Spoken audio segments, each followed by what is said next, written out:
Hello നമസ്കാരം, എല്ലാവർക്കും Dev's cooking world പുതിയ വീഡിയോയിലേക്ക് സ്വാഗതം. ഇന്നത്തെ വീഡിയോ ഒരു സ്പെഷ്യൽ വീഡിയോ തന്നെയാണ്. കിച്ചണിലെ ബിഗിനേഴ്സിന് വേണ്ടിയിട്ടാണ് ഇന്നത്തെ ഞാൻ വീഡിയോ ചെയ്യുന്നത്. ആദ്യമായിട്ട് അടുക്കളയിൽ കയറുന്നവർക്ക് പ്രത്യേകിച്ച് ഒരു ഊണ് തയ്യാറാക്കാൻ പറഞ്ഞാൽ ഒരു കൺഫ്യൂഷനായിരിക്കും.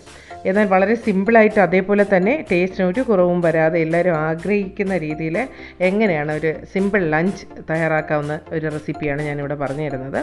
അപ്പോൾ നമുക്ക് വീഡിയോ തുടങ്ങാം. അതിനു മുന്നേ ഈ ചാനൽ ഇഷ്ടമാവുന്നുള്ളവർ സബ്സ്ക്രൈബ് ചെയ്യാനും ലൈക്ക് ചെയ്യാനും ഷെയർ ചെയ്യാനും മറന്നു പോരുത്. തൊട്ടടുത്ത് കാണുന്ന ബെല്ലൈക്കൺ കൂടെ പ്രസ് ചെയ്യുക. ബെല്ലൈക്കൺ പ്രസ് ചെയ്യുമ്പോൾ പുതിയ വീഡിയോസിൻ്റെ നോട്ടിഫിക്കേഷൻ കിട്ടും. അപ്പോൾ നമുക്ക് വീഡിയോ കണ്ടാലോ. അപ്പോൾ ഇന്നത്തെ സിമ്പിൾ ലഞ്ചിന് ഞാൻ 3 റെസിപ്പീസ് നിങ്ങൾക്ക് പരിചയപ്പെടുത്താം. ഇവിടെ ഞാൻ 3 പച്ചമുളക്, ഒരു 4 പച്ചമുളക് എടുത്തിട്ടുണ്ട്. പച്ചമുളക് എന്ന് വെച്ചാൽ നമ്മുടെ ട്രിവാൻഡ്രത്ത് കിട്ടുന്ന പച്ചമുളകാണിത്. ഇത് എരിവില്ലാത്തതാണ് കേട്ടോ. ഇതെല്ലാ നാട്ടിലും ഇതുപോലത്തെ എരിവില്ലാത്ത പച്ചമുളക് അവൈലബിൾ ആയിരിക്കും. അതിൻ്റെ ആ തുമ്പത്ത് കുറച്ചൊന്ന് കട്ട് ചെയ്ത് കൊടുക്കുക. എന്നിട്ട് നമുക്ക് കുറച്ച് ഉപ്പ് വെള്ളത്തിൽ ഇതൊന്ന് കുതിർത്ത് ഒരു ഹാഫ് ആൻ അവർ, കുറഞ്ഞത് ഒരു 15 മിനിറ്റെങ്കിലും വെക്കുക കേട്ടോ. ആ ഉപ്പൊക്കെ ഒന്ന് പിടിച്ച് കിട്ടാനായിട്ട് വെക്കുക. അപ്പോൾ ഇങ്ങനത്തെ പച്ചമുളക് ഇല്ലെങ്കിൽ എരിവില്ലാത്ത മറ്റേത് പച്ചമുളക് വേണം നിങ്ങൾക്ക് എടുക്കാം കേട്ടോ. അപ്പോൾ ഞാൻ ഒരു 4-5 എണ്ണമേ എടുത്തിട്ടുള്ളൂ. ഇതിങ്ങനെ ഞാൻ കുതിർത്ത് വെക്കുകയാണേ. അതവിടെ ഇരിക്കട്ടെ. ഇനി ഞാനൊരു പച്ച മാങ്ങ അച്ചാറാണ് ഇടാൻ പോകുന്നത്. അതിന് വേണ്ടിയിട്ട് ഞാനത് ചെറിയ ചെറിയ കഷ്ണങ്ങളാക്കി കട്ട് ചെയ്തിട്ടുണ്ട്. ഇനി ആവശ്യത്തിന് ഉപ്പും കൂടെ നമുക്ക് ആഡ് ചെയ്ത് കൊടുക്കാം. സിമ്പിളായിട്ടുള്ള ഒരു പിക്കിൾ റെസിപ്പിയാണ്. അപ്പം ബിഗിനേഴ്സിന് ഇത് വളരെ ഈസി ആയിരിക്കും കേട്ടോ. ഇത് നോക്കിക്കോളൂ. ഇനി നമുക്ക് കുറച്ച് കായപ്പൊടി ചേർക്കാം. അപ്പോൾ എന്തായാലും പിക്കിളിന് നമുക്ക് കായപ്പൊടി മസ്റ്റാണ് കേട്ടോ. 1 ടീസ്പൂൺ അല്ലെങ്കിൽ 1/2 ടീസ്പൂൺ മണത്തിനനുസരിച്ച് നിങ്ങൾക്ക് ചേർത്ത് കൊടുക്കാം. ഞാൻ ഇവിടെ 1 ടീസ്പൂണോളം ചേർത്തിട്ടുണ്ട്.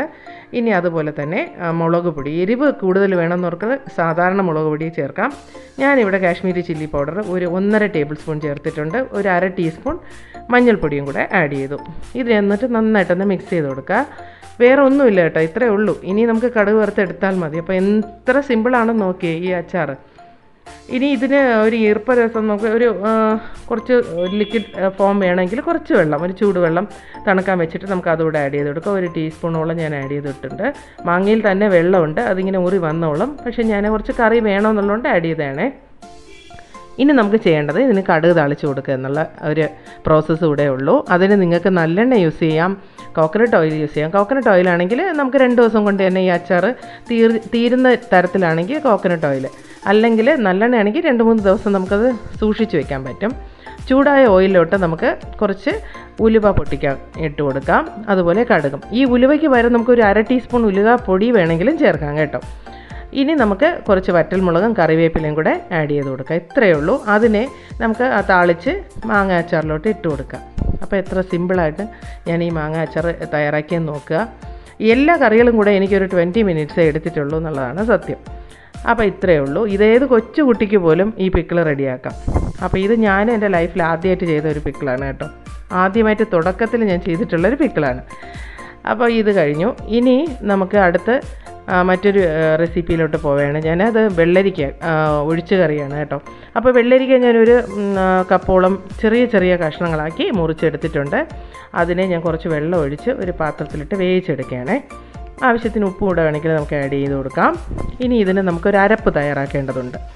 ഇതിന് ഞാനൊരു ചെറിയ തേങ്ങയുടെ 1/4 ഭാഗത്തോളം എടുത്തിട്ടുണ്ട്. അതിനെ മിക്സിയുടെ ജാറിലോട്ട് ഇട്ട് കൊടുക്കുകയാണ്. ഇനി 2 ചെറിയ കഷ്ണം വെളുത്തുള്ളി, അതുപോലെ തന്നെ ഒരു എരിവുള്ള പച്ചമുളക് ആഡ് ചെയ്ത് കൊടുക്കുന്നുണ്ട്. ഇത് ഈ പച്ചമുളക് നിങ്ങൾക്കറിയാം, ഇത് നല്ല എരിവുള്ളതാണ്. ഇത് നിങ്ങൾക്ക് ഇല്ലെങ്കിൽ അല്ലാത്ത സാധാരണ പച്ചമുളക് ആഡ് ചെയ്ത് കൊടുക്കാം. അതല്ല മുളക് പൊടി വേണമെങ്കിൽ അങ്ങനെ കേട്ടോ.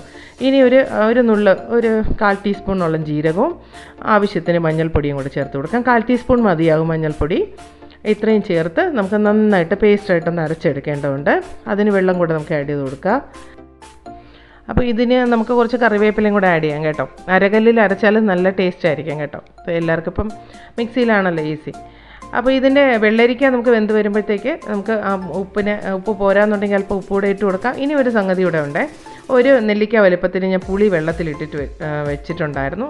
അത് ഞാൻ കുറച്ച് ഒന്ന് പിഴിഞ്ഞ് ചേർക്കുകയാണ്. ഇതിന് വേറെ പുളി രസമൊന്നുമില്ല, തൈര് ചേർക്കുന്നില്ല, അതുകൊണ്ട് പുളിയാണ് ചേർക്കുന്നത്. അത് സ്പെഷ്യലായിട്ട് നിങ്ങൾ നോട്ട് ചെയ്തോളുക. പിന്നെ ഇനി നമുക്ക് അരപ്പ് ഇവിടെ ആഡ് ചെയ്ത് കൊടുക്കാം കേട്ടോ.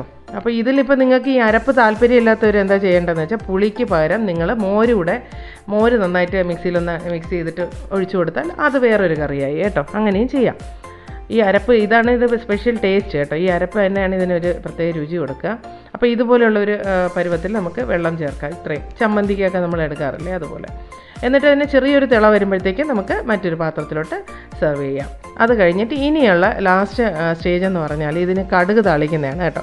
കടുക് താളിക്കുമ്പോൾ നിങ്ങൾ ഹെൽത്ത് കോൺഷ്യസ് ആയിട്ടുള്ളവർ ഇത്രയും വെളിച്ചെണ്ണ ഒഴിക്കേണ്ട. ഇതിൽ ഏറ്റവും ടേസ്റ്റ് കൊടുക്കുന്ന സംഗതി വെളിച്ചെണ്ണയിൽ കടുക് വറുക്കുന്നതാണ്. അത് സാധാരണ വെളിച്ചെണ്ണയിൽ നിന്ന് കുറച്ച് കൂടുതൽ ആഡ് ചെയ്യണം കേട്ടോ. അതാണ് ഇതിനൊരു പ്രത്യേക ടേസ്റ്റ്. കടുക് പൊട്ടി വരുമ്പോഴത്തേക്ക് നമുക്ക് ചെറുതായിട്ട് കട്ട് ചെയ്ത് വെച്ചേക്കുന്ന ചെറിയ ഉള്ളിയും കറിവേപ്പിലയും കൂടെ ആഡ് ചെയ്ത് കൊടുക്കാം. അപ്പോൾ ഇതിന് കടുക് വറുത്ത് ചേർക്കുന്നത് തന്നെയാണ് ഈ കറിയുടെ ടേസ്റ്റ് തന്നെ. അപ്പോൾ നിങ്ങൾ വെളിച്ചെണ്ണ പിശിക്കേണ്ടെന്നാണ് എൻ്റെ അഭിപ്രായം. ഇനി നമുക്ക് വറ്റൽമുളക് കൂടെ ആഡ് ചെയ്ത് കൊടുക്കാം. നന്നായിട്ട് ബ്രൗൺ കളർ ആകുമ്പോഴത്തേക്ക് നമുക്ക് ആ പാത്രത്തിലോട്ട് ഒഴിച്ചു കൊടുക്കാം. അപ്പോൾ ഇത്രയേ ഉള്ളൂ. അപ്പോൾ ബിഗിനേഴ്സിന് ഇത് നന്നായിട്ട് മനസ്സിലായി കാണുമെന്ന് ഞാൻ വിചാരിക്കുന്നു. സാധാരണ ഇതെല്ലാവരും ചെയ്യുന്നതായിരിക്കാം, എല്ലാവർക്കും അറിയായിരിക്കാം. എന്നാലും ഞാനിത് സ്റ്റാർട്ടേഴ്സിന് വേണ്ടിയിട്ട് ചെയ്ത ഒരു റെസിപ്പിയാണ് കേട്ടോ. അപ്പോൾ ഇത്രയേ ഉള്ളൂ. അപ്പോൾ നമ്മുടെ ആ ഒഴിച്ചുകറി റെഡി ആയിട്ടുണ്ട്. ഇനി ഞാൻ നേരത്തെ മുളകൊന്ന് ഉപ്പിൽ ഒന്ന് ഡിപ്പ് ചെയ്ത് വെച്ച് നിങ്ങൾ ഓർക്കുന്നതായിരിക്കും അല്ലേ. അപ്പോൾ അതുകൂടെ നമുക്കൊന്ന് ഫ്രൈ ചെയ്യേണ്ടതുണ്ട്. അതൊരു അച്ചാറൊന്നുമല്ല, അതൊരു സൈഡ് ഡിഷായിട്ട് നിങ്ങൾക്ക് കഴിക്കാം കേട്ടോ. ആ മുളകിനെ നമ്മൾ അരമണിക്കൂർ ആയിട്ടുണ്ട് ഏകദേശം കേട്ടോ. അരമണിക്കൂറല്ല 20 മിനിറ്റ് ആയിട്ടുണ്ട്. ഞാൻ കുറച്ച് വെളിച്ചെണ്ണയിൽ വറുത്തെടുക്കുകയാണ്, അത്രയേ ഉള്ളൂ. ഒന്ന് വറുത്തെടുക്കുക, അതാണ് ഇതിൻ്റെ ഒരു സീക്രട്ട് എന്ന് പറയുന്നത്. ഇത് ഈ വറുത്തെടുത്തിട്ട് നമുക്ക് വെറുതെ തൈരും കൂട്ടിയ മോരൊഴിച്ചൊക്കെ ഇത് കഴിക്കാം കേട്ടോ. ഈ ഒരു മുളക് വറുത്തത് മാത്രം നമുക്ക് ഊണിന് എടുക്കാവുന്നതാണ് അതിൻ്റെ സത്യാവസ്ഥ. അത്ര ടേസ്റ്റിയാണ്. അപ്പോൾ നിങ്ങൾ ഇതുവരെ ചെയ്തിട്ടില്ലെങ്കിൽ ഇതെല്ലാവരും ഒന്ന് ട്രൈ ചെയ്ത് നോക്കുക. നല്ല റെസിപ്പിയാണ്. അപ്പോൾ ഇതും കൂടെ ആയിക്കഴിഞ്ഞാൽ എത്ര സിമ്പിളായിട്ട് നമ്മൾ ലഞ്ച് റെസിപ്പീസ് റെഡിയാക്കിയെന്ന് ആലോചിച്ച് നോക്കണം അല്ലേ. ഇനി വേണമെങ്കിൽ നമുക്കൊരു ഫിഷ് ഫ്രൈ ആകാം, ഒരു ഓംലെറ്റ് ഉണ്ടാക്കാം. ഓംലെറ്റ് ഉണ്ടാക്കാൻ നിങ്ങൾക്ക് പറഞ്ഞു തരേണ്ട കാര്യമില്ല, എല്ലാവർക്കും അറിയാം. അപ്പോൾ ഇത്രയേ ഉള്ളൂ നമ്മുടെ ലഞ്ച് റെസിപ്പീസ്. അപ്പോൾ ഫ്രണ്ട്സ്, നിങ്ങൾക്ക് ഈ വീഡിയോ നല്ല യൂസ്ഫുള്ളായിട്ട് തോന്നിയിട്ടുണ്ടാവും അല്ലേ.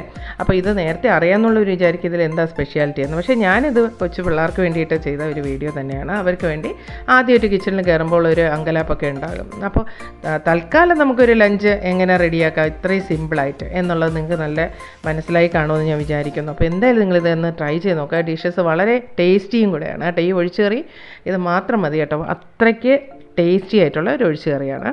അപ്പോൾ ഞാനിവിടെ ഒരു ഓംലെറ്റ് ഇവിടെ റെഡിയാക്കിയിട്ടുണ്ട്. ഈ ഓംലെറ്റും ഈ ഒഴിച്ചുകറിയും അച്ചാറും അതുപോലെ ആ മുളക് വറുത്തതും ബെസ്റ്റ് കോമ്പിനേഷൻ തന്നെയാണ്, പറയാതെ വയ്യ കേട്ടോ. അപ്പോൾ എന്തായാലും നിങ്ങൾക്ക് കാണുമ്പോഴേ നല്ല ടേസ്റ്റി ആയിട്ട് ഫീൽ ചെയ്യുന്നുണ്ടെങ്കിൽ നിങ്ങൾ കഴിച്ചു നോക്കണം കേട്ടോ. അപ്പോൾ ഇന്ന് അതിൻ്റെ ആ അച്ചാറിൻ്റെയൊക്കെ കളർ കണ്ടോ, എന്ത് ടേസ്റ്റി ആണെന്ന് നോക്കൂ. അപ്പോൾ നിങ്ങൾക്ക് ഈ കാശ്മീരി ചില്ലി പൗഡർ ആണെങ്കിലാണ് ഈ കളർ കിട്ടുന്നത്, അതും കൂടെ നിങ്ങളൊന്ന് ശ്രദ്ധിക്കുക കേട്ടോ. പിന്നെ ഇനി ഇതുപോലെയുള്ള അടിപൊളി റെസിപ്പീസിനായിട്ട് നിങ്ങൾ ഈ ചാനൽ സബ്സ്ക്രൈബ് ചെയ്യാത്തവർ തീർച്ചയായിട്ടും ഒന്ന് സബ്സ്ക്രൈബ് ചെയ്യുക. ഇതുപോലെ നിങ്ങൾക്ക് യൂസ്ഫുൾ ആയിട്ടുള്ള ഒത്തിരി റെസിപ്പീസ് ഇനിയും വരുന്നുണ്ട്. വീണ്ടും നല്ല റെസിപ്പിയുമായി കാണുമ്പോഴേക്കും stay safe and good by.